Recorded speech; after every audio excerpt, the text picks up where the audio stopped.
Hello, welcome to Career Quest. My name is Mike Van Gilder, skill instructor here at Goodwill. I am joined today with Jay Kaufmann, the coordinator and lead instructor at AB Tech Barber Academy. Jay, thank you for joining us today. It's a pleasure to be here, Mike. Thanks for inviting me.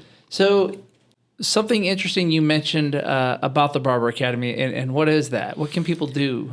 We're very fortunate that we're able to work with the open public. That is the only way a skill set of cutting hair can actually be established.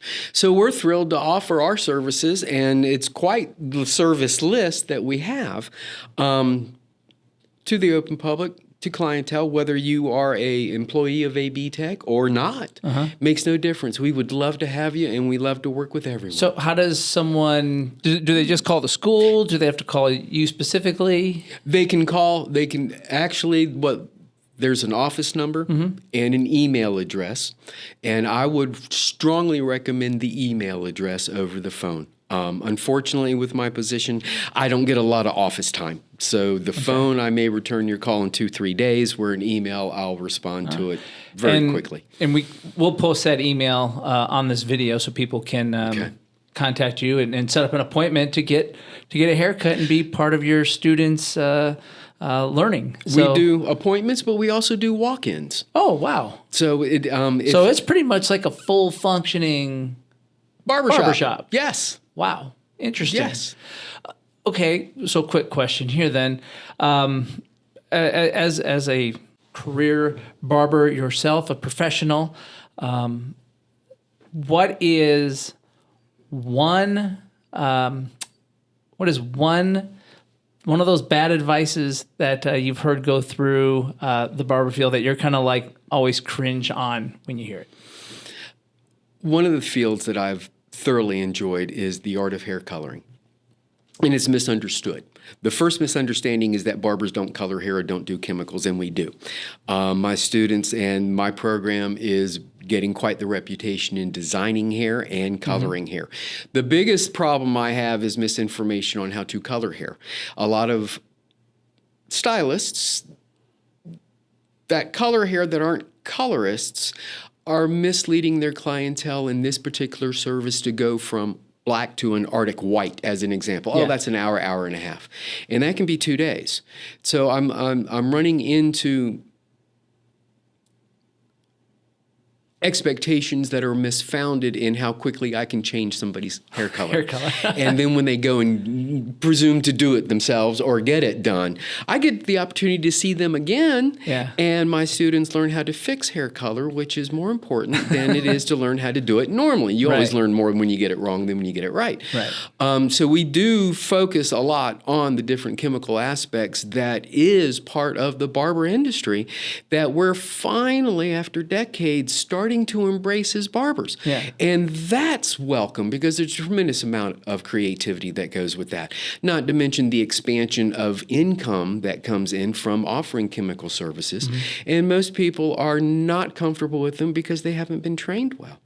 So that's one of the things that I have a wonderful opportunity to do. I'm starting to release some very serious graduates that are well educated in designing hair as far as the individual, what their looks are, what their facial features are, what their hair wants to do, how they want to do it, and any accentuations that the client may want, highlights or purples or pinks or whatever colors that they may want, as well as the overall formation of the hair. Because we're in the business of making sure, Mike, that you and your hair have a happy, healthy relationship. Yeah. I'll tell you what, the only time I had my hair colored was inside information on me is when I was younger. I had frosted tips back when it was a when it was a thing. And that was quite and that hurt, man, pulling it through the little thing. And I never colored my hair again, but that was kind of my hair coloring experience that I've had. But the frosting cap with the needles, that's from the from the Middle Ages and torture. Thankfully, as time has gone on, we have found better ways, better techniques to either throw the splash of color on the ends or to highlight the hair that isn't painful. No, that's quite nice. That's nice. That is one thing that you mentioned, as you said earlier. A lot of people just don't think as a barber as coloring hair. It's just cutting of the hair. And so as they attend this Barber Academy, they'll learn quite a broad range of I guess, techniques for putting into their toolbox of barber trade. And that's my opportunity to give them that toolbox and to hand them those tools. Obviously, it's their option whether or not they want all the tools in the toolbox or not. But I feel like if it's a 5-tool toolbox, I've got to put 5 tools in there. And it's my pleasure to allow people the opportunity to experience things they never connected as barber. And I never knew barbers could do that is probably the biggest statement that I hear. So I thoroughly enjoy making all of my students comfortable. My graduates go out, and I have no concerns on whatever avenue they want to take, that they'll be highly successful, they'll make money, and they'll do very well for themselves. Wow.